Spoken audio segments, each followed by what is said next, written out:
Y seguramente a muchos de ustedes les sorprendió el tema, porque, es decir, hablar de la medicina para el alma hoy en día, que se habla tanto de enfermedades y de nombres de enfermedades, y que prácticamente lo único que escuchamos hablar es la medicina en la parte física y la psicología por otro lado, algo que jamás se debió haber separado. El último siglo nuestro, en Occidente, no es así en todo el mundo, se caracteriza por una visión muy materialista de la medicina y de la salud. Está muy metido el tema económico, entonces lo que hoy parece más importante es generar determinadas condiciones, generar determinadas enfermedades, generar determinadas formas y en base a eso después vender una cantidad de procedimientos, medicamentos y todo lo demás. Fíjense que cuando alguien fracasa en los tratamientos médicos, como una forma se dice, bueno, ahora vaya al psicólogo. Como, mire, yo ya le di todo lo que tengo, ahora que se ocupe el psicólogo de arreglarle otros problemas. Para curar a un enfermo hay que tener arte. Después vienen los elementos científicos, pero los elementos científicos, yo no puedo aplicar un estudio físico al campo psicológico. Y no debería aplicar un estudio en el campo psicológico al campo físico. No siempre está la posibilidad de traspolarlo. La palabra enfermedad viene del término infirmitas, que significa la pérdida de la salud, la pérdida de la armonía y el equilibrio, tanto físico como psíquico. ¿Por qué decimos esto? Yo puedo estar sano físicamente y sentirme enfermo. Hay muchas personas que hoy en día que tenemos la posibilidad de chequear una cantidad enorme de cosas, vemos que físicamente, sin embargo, el individuo les dice, yo no me siento bien, me pasa tal cosa, me pasa tal otra cosa. El que se siente enfermo es el individuo, es la persona. Y les digo al revés, individuos que arrastran enfermedades complejas y que cuando uno le pregunta ¿cómo está? Bárbaro. Ese es el concepto de individuo. Yo me siento una unidad. Soy una parte, pero separada de alguna manera, me reconozco como una unidad. Ese es el individuo que filosóficamente y tradicionalmente se reconocen tres esferas por lo menos. Ahora vamos a ver que vamos a hablar de la Constitución Septenaria, que es una forma mucho más interesante de ver al hombre.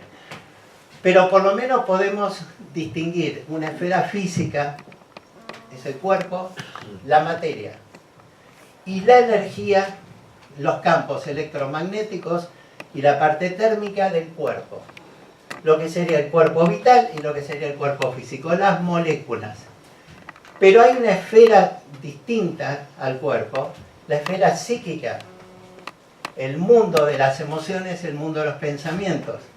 Y ustedes me van a decir, no, pero el que genera los pensamientos y las emociones es el cerebro. Bueno, después de muchos años y de haber cortado infinidad de cerebros, todavía no encontré el centro del individuo. Y además, piensen que durante el sueño, que prácticamente la parte más consciente del cerebro, la corteza, está dormida, nosotros soñamos, pensamos, recordamos, creamos una conferencia, pensamos en las páginas de un libro, sentimos todo tipo de cosas, a pesar de que el cerebro está dormido. ¿Por qué? Porque es una esfera distinta. Pero esto, en realidad, parte de la esfera espiritual. Ustedes van a decir, pero el espíritu no se puede ver, no se puede pesar. Vamos a hacer una prueba muy simple. Si yo tomara esto y lo muelo, mantengo la materia, ¿no? Si yo pegara esa materia como pudiera, ¿es un pizarrón de nuevo?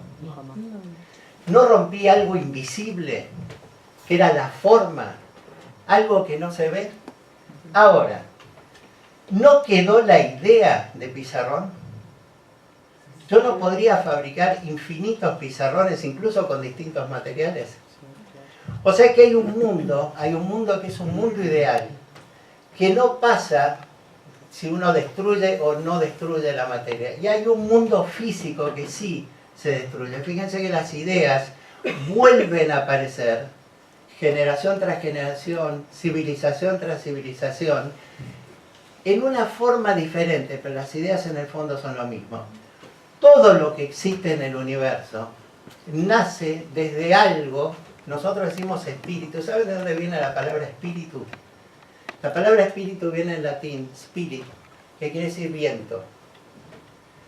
Yo no veo al viento. Lo que veo es el efecto del viento sobre las cosas. Y cuando ese algo invisible se va, se separa, el mundo físico deja de tener esa estructura. Esto es lo que nos cuesta cambiar en esta nuestra civilización netamente materialista. Tenemos todas nuestras ideas puestas acá. Algo acá, un poquito, pero no demasiado. Pero en realidad la causa de todo eso está ahí arriba. Quizás esto es un poco más complejo. Esto es un esquema. Primero nos habla de planos cósmicos. ¿Se acuerdan que había unos señores que se llamaban alquimistas? Que hablaban de 4 elementos que decían tierra, agua, aire y fuego. No hablaban de la tierra ni del agua que sale de la canilla. Están hablando de elementos, el elemento tierra, materia, el elemento agua, la vitalidad, el elemento aire, emociones. Fíjense, el asmático, generalmente, el problema que tiene está en su mundo emocional y está relacionado con el aire. Y el fuego de la mente. En todas las tradiciones se habla del fuego mental. Entonces, vamos a ir de abajo para arriba. En realidad habría que ir de arriba para abajo. El cuerpo físico. Este es fácil. Esto. Vital. Lo que le da la vida. Si yo separo una parte del cuerpo, no lo voy a hacer, por supuesto, pero si separo un dedo de la mano, al rato el dedo empieza a perder temperatura, se pone pálido y empieza un largo proceso de degradación. ¿Por qué? Porque separé la materia de la vitalidad. ¿Conocen la fotografía de Kirlian?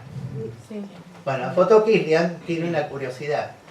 Si ustedes sacan una foto Kirlian de alguien que se le amputó un dedo, el dedo sigue apareciendo a veces. Después va desapareciendo.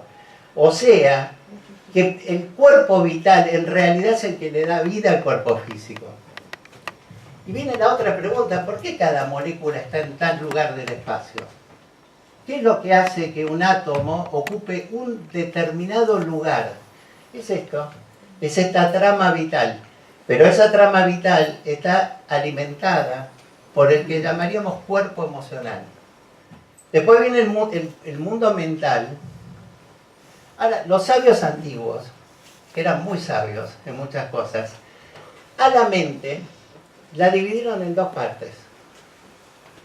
Hay una parte de la mente inferior, la mente concreta, la mente egoísta, podemos decir, que tiene como centro al yo personal. Yo quiero, yo voy, tal cosa, yo creo en Dios. Yo soy el que cree en Dios. El importante soy yo, me pongo por delante. La mente concreta es la que dice que esta es la derecha. La intuición es una forma de conocimiento directo de algo. Son esas captaciones donde uno ve algo, ve una verdad. Acá radica el arte y acá radica la religiosidad en el ser humano. El gran misterio, el ser o la voluntad. Esto sería un ser humano. El estado de salud es el estado de armonía y equilibrio físico, psíquico y espiritual en el que cada cuerpo o nivel de la conciencia realiza las actividades que le son propias y naturales sin excesos ni defectos. O sea, la salud es cuando nosotros tenemos equilibrio entre los cuerpos, pero también adentro de cada cuerpo. Como toda cosa, si uno tiene demasiado de algo, va a ser a costa de otra cosa. Si en una maquinaria sobrecargamos excesivamente una polea, se va a terminar rompiendo y las otras no van a cumplir el trabajo como lo tienen que cumplir. Si yo trabajo excesivamente por el cuerpo físico, va a ser en desmedro de los otros cuerpos. Fíjense, me queda corto. Fíjense que esto, me quedé sin mano. Esto es lo que llamamos espíritu. Esto es lo que llamamos psiquis.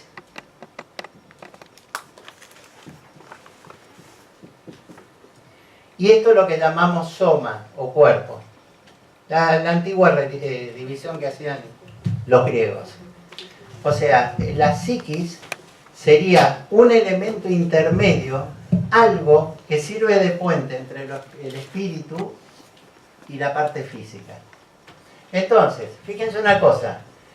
Si yo me excedo en la cantidad de energía que pongo en el mundo emocional, voy a estar restando energía al mundo mental, pero también le voy a estar restando energía al mundo vital y al mundo físico.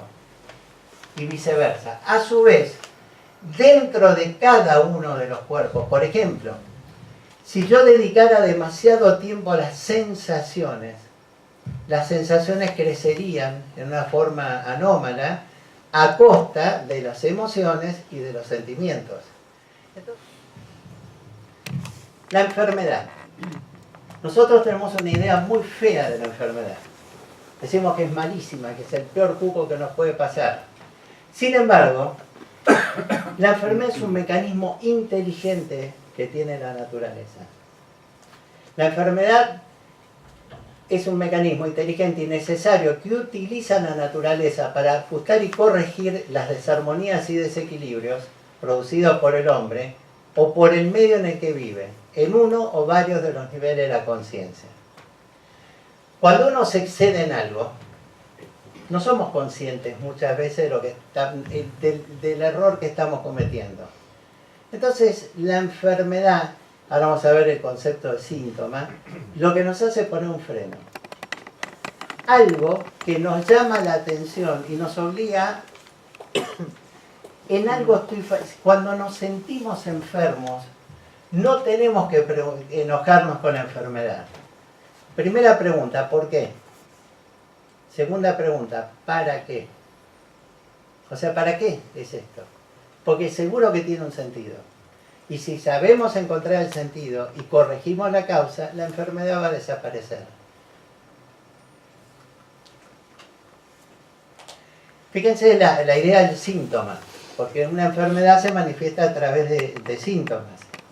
Es una molestia que atrae nuestra atención y nuestra conciencia. Nos aparta de la rutina diaria, nos molesta, obligándonos a ocuparnos y preocuparnos mientras no corrijamos el desequilibrio que lo origina. O sea, nosotros podemos hacer algo reiteradamente, lo hacemos, va a aparecer un síntoma. ¿Por qué? Porque uno al principio del síntoma no le lleva el apunte, después no le lleva a hacer el apunte. Entonces cada vez se va a hacer más intenso, porque lo que te está diciendo es, frena. Fíjate, hay algo que no está bien. Imagínense una idea que quizás llegó a nuestro campo mental y ni nos dimos cuenta. Estábamos escuchando un noticiero, estábamos viendo un programa, distraídos, la guardia baja. Algo que entró en el campo mental oscuro, realmente son ideas de odio, de disolución, de engaño, de mentira. Esa idea que queda en el campo mental y que ni sabemos que está ahí, porque no hacemos limpieza de la mente. En general nos bañamos, nos ponemos perfume, hacemos un montón de cosas, pero eso de poner a ver qué tengo en el campo mental. Fíjense que como esto se proyecta de arriba hacia abajo, esta sombra va a proyectar una sombra sobre el cuerpo emocional. Una parte de nuestras emociones, nuestros sentimientos o nuestras sensaciones va a empezar a estar alterada, porque no está recibiendo la cantidad de luz, de vida que necesita. Esa alteración en el campo emocional va a generar en el campo vital, en el cuerpo vital, una parte de ese cuerpo vital va a estar con menos energía, va a tener menos vitalidad. Somos inconscientes de esto, no nos damos cuenta. Acá ya nos empezamos a sentir mal. Nos falta fuerza, nos falta energía, nos empiezan a faltar cosas y uno dice, no soy el mismo de hace un tiempo. Sí, eso ni hablar, ¿no? Como este cuerpo es el que alimenta el cuerpo físico, en realidad la materia física está viva y está sana mientras reciba ese impulso que le llega de la vitalidad. Fíjense que ahí va a aparecer en un órgano, en un tejido o en un sistema va a aparecer la enfermedad física. Pero en realidad, cuando aparece esto, en realidad la enfermedad apareció mucho tiempo antes, en otros niveles. O sea, en el campo, puede ser acá, un gran desengaño, un gran sufrimiento por algo tremendo. Nunca juzguen algo que siente una persona por lo que pasa. Júzguenlo por lo que siente la persona. A veces una persona viene y dice, no, lo que pasa es que mi gatito se murió. Y la respuesta fácil es, che, viejo, pero al final era un gato. Para ella era todo. Entonces, nunca hay que ponerse en la posición de que, no, che, dejate embromar. No, ¿qué es para esa persona eso? Acá tengo algunas causas de enfermedad en el cuerpo emocional. El miedo, las fobias. La fobia es el miedo exacerbado. El miedo es normal. Es normal que los seres humanos tengamos miedo. Ahora después le puse una placa donde dice, el problema es cuando el miedo nos toma a nosotros, que es distinto. La tristeza. ¿Por qué podemos estar tristes en este mundo? ¿Cómo puede ser que haya tanta gente triste? Si es un mundo maravilloso, lleno de cosas maravillosas. El asco, la ira, el odio, esto enferma tremendamente. La parte psíquica nuestra está permanentemente en alerta, permanentemente en una situación de estrés que la va a enfermar. Y ese estrés de la parte física es lo que va a terminar provocando el estrés físico. Miren qué bien hechos que estamos, ¿eh? Miren todo lo que soportamos. Sí, yo no sé a dónde tengo que apuntar. Vamos a hablar de cuerpo mental. ¿No? Falta de fines trascendentes. En la Edad Media, un caballero soñaba con la dama de sus sueños, con su rey o con su dios.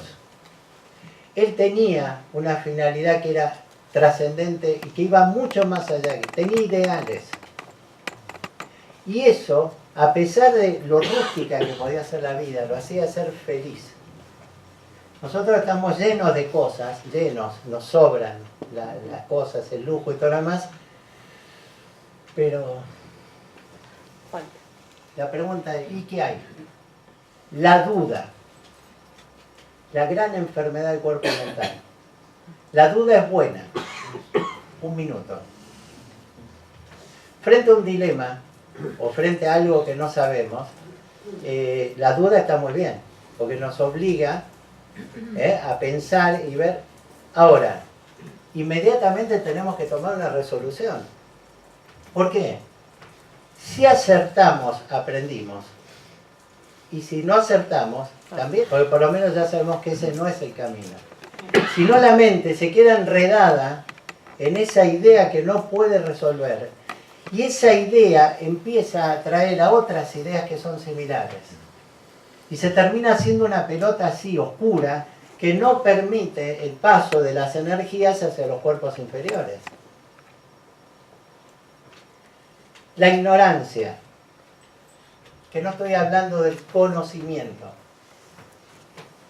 La ignorancia, el desconocer el mundo maravilloso en el que vivimos. Demasiadas cosas, siempre nos va a pasar que vamos a estar ansiosos.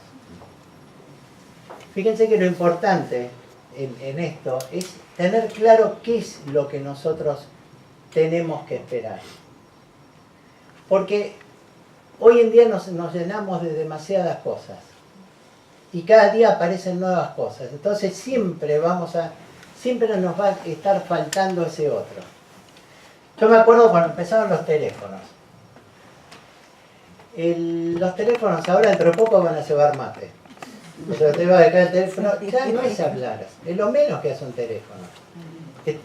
Y cada vez aparecen cosas nuevas, pero si fueran cosas que realmente fueran útiles, que ayudaran. El problema es que son cosas que a veces simplemente nos mantienen distraídos. Ideal para los políticos, que la humanidad esté distraída.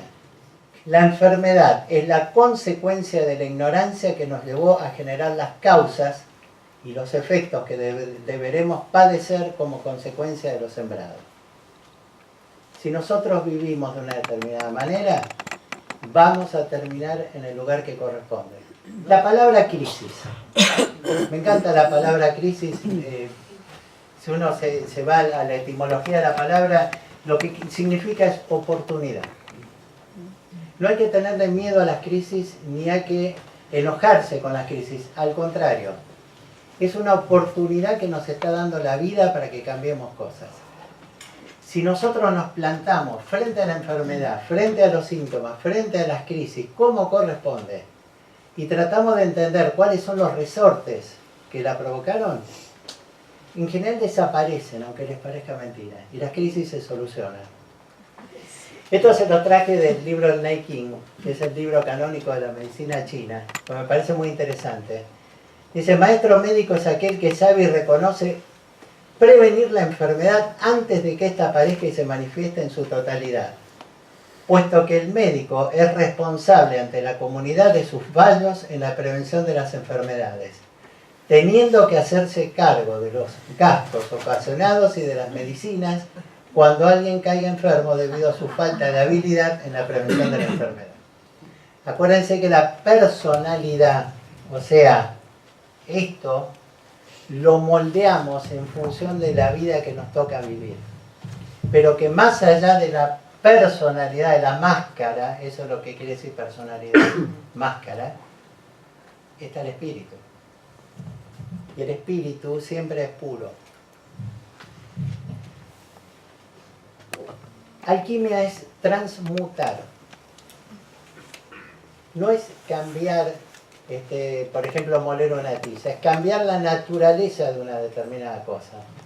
Entonces, cuando hablamos de alquimia espiritual, ¿qué es el camino de la sanación y qué es el camino de la salud? Conocernos a nosotros mismos y al mundo que nos rodea.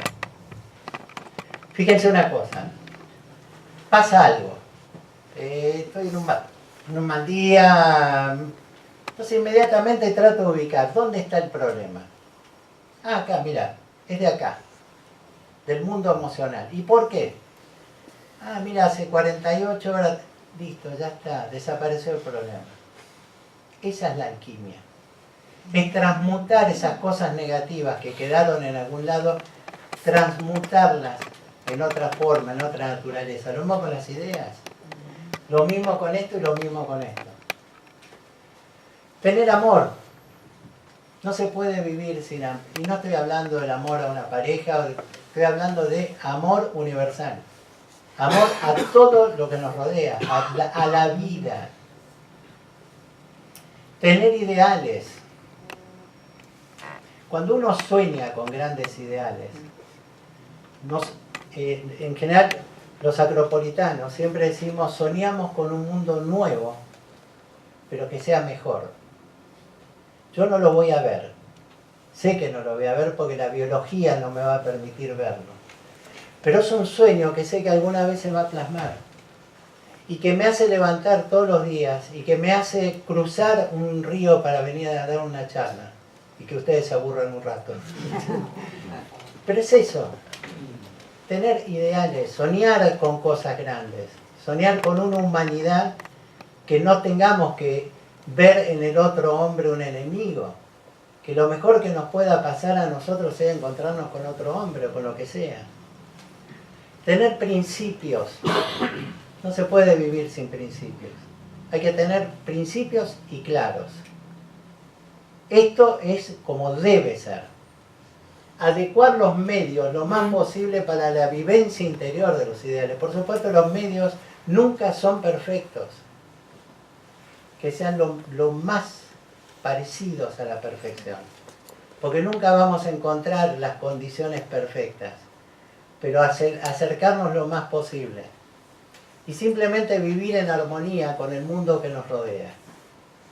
Por lo menos no ser una mancha para el mundo. Y pensar que tenemos que dejar algo también. La primera pregunta que se hace el hombre es ¿dónde estoy? Cuando somos muy chiquititos, ¿no? ¿Qué es esto? Si yo estaba en un mundo y de golpe estoy acá, que después viene la pregunta ¿quién soy? Después nos hacemos la pregunta ¿qué tengo que hacer? O sea, ahora sé que estoy acá, ahora sé que me llamo de esta manera, ¿qué tengo que hacer? Y la pregunta que nos llega al final de la vida es ¿qué voy a dejar? Dejé un poquito más de orden en el mundo, pude contribuir en algo para este mundo. Miré que para los jóvenes la vida pasa muy rápido, ¿eh? Cuando te querés acordar ya...